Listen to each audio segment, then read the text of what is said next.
Hey, second graders, we're going to just do a review of poetry. And if you have your poetry folders, and they should have been sent home with you, or you might hopefully have them somewhere, you have your poetry folder with your examples of different poems and some of the poetry that you wrote. Remember, when we're talking about writing a poem, we really want to look at things differently. And we talked about how good poets look at things with your heart and your mind, and you write about the world in different and unusual ways. And if you recall, one of the things that we looked at was this poem, Pencil Sharpener, and we looked at how we compared, we didn't just say, oh, it's a pencil sharpener, it's gray, it has a hole for you to put your pencil in. We really looked at it and thought about it in a different way. I think there are 100 bees inside the pencil sharpener, and they buzz and buzz and buzz until my point is sharp. Then we talked about when we're reading our poetry, we want to ask ourselves, while you read the writing, can you make a picture in your mind? Is it helping you to look at the world in a different way? And how does it make you feel or question? And so today we're going to do a little bit of a review of some of the things that we started before we finished and we attending school in person. And one of the things we talked about were line breaks. So listening for line breaks and paying attention to where you put words and where you don't put words. And we can show this example if you take a look at this poem here, Goldfish. And you can see here, in the first time that the author did the writing, it's all written kind of just as like one sentence, right? Goldfish flash gold and silver scales. They flick and slip away under green weed, but round brown snails stick to the glass and stay.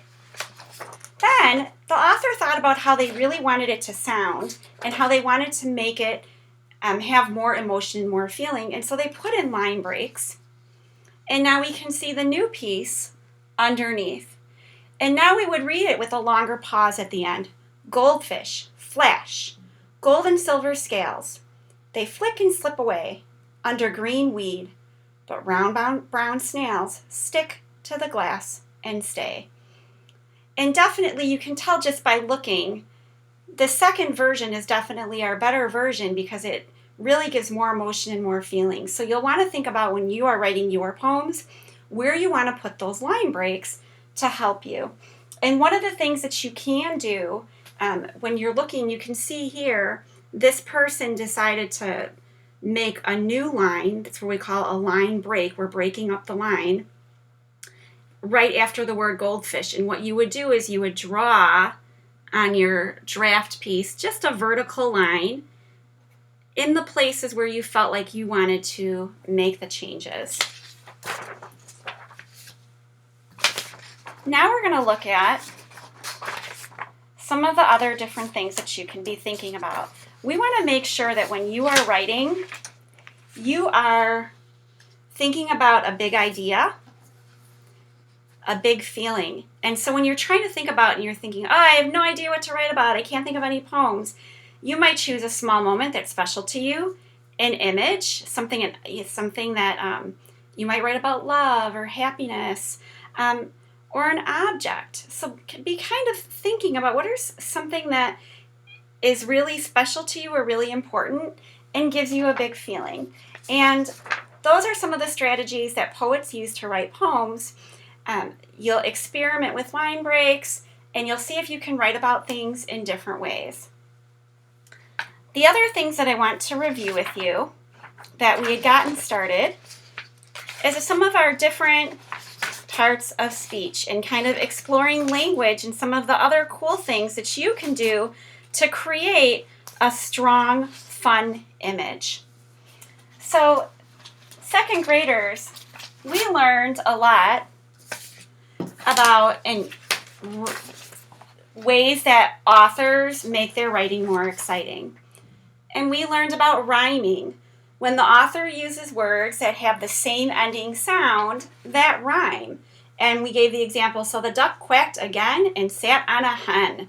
So some of the poems that we read for end of day poetry or poems for fun have a lot of rhyming patterns in them.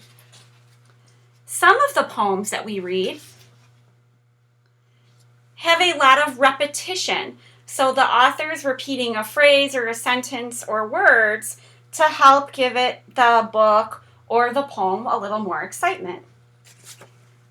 The other thing that you might see is alliteration. That's where the author is using the same letter or sound at the beginning of the word, word phrases and other words in the phrase. For example, in Lily's purple plastic purse, they repeat the letter P, and in Silly's Sally, they repeat the letter S. So what I'd like for us to do now is take an opportunity to kind of look and explore this example. So we're going to take a look at this poem called Go Wind by Lillian Moore. And what I want you to do is I want you to read this poem on your own, and I want you to look for examples of rhyme, repetition, and kind of feeling, and see if you can point them out. And then in a minute I'm going to show you. Let's see if you can find all those examples. I'll read it aloud for those of you who need me to. Otherwise, go ahead and press pause. Go wind blow, push wind swoosh, shake things, take things, make things fly. Ring things, swing things, fling things high. Go wind blow, push things, wee. No wind, no, not me, not me. So I'd like for you to really just pause the video and take a few minutes to really explore and think about rhyming and repetition, and maybe even alliteration. What are some things that did you notice that the author Lillian Moore did here? Okay, welcome back. Let's see how many of these things you were able to find. So I'm going to try to line these up with our original. And let's take a look. So I tried to highlight some of the different things that we noticed. So let's take a look first at rhyming. So when we looked at rhyming, we have some of these same word patterns. We see the ache pattern, okay? We also see with the same word here that'll kind of go into repetition. We have the ing pattern is rhyming, ring, swing, and fling, okay? We notice that fly and high, do you see how I did the same color for those? They rhyme, okay? Now let's look at repetition, things that were repeated. So notice in the title, Go Wind, and then we see here, Go Wind Blow, Go Wind Blow. That's repeated. Did you get that one also? Good job. We also have the word push is repeated, and we have the word things. So there's a pattern, definitely, right? She did this on purpose. And then we have a little bit of alliteration, or we could really look at it more as a repetition of like a pattern. So we have no, no, not me, not me. And so I really think that this is a really great example of some of the things that you can try in your poetry writing as well. So when you're working on some of the poems that you're writing this week, see if you can explore trying to write a poem using some of these patterns, rhyming, repetition. Can you put in some line breaks? What are some of the things that you might try as well?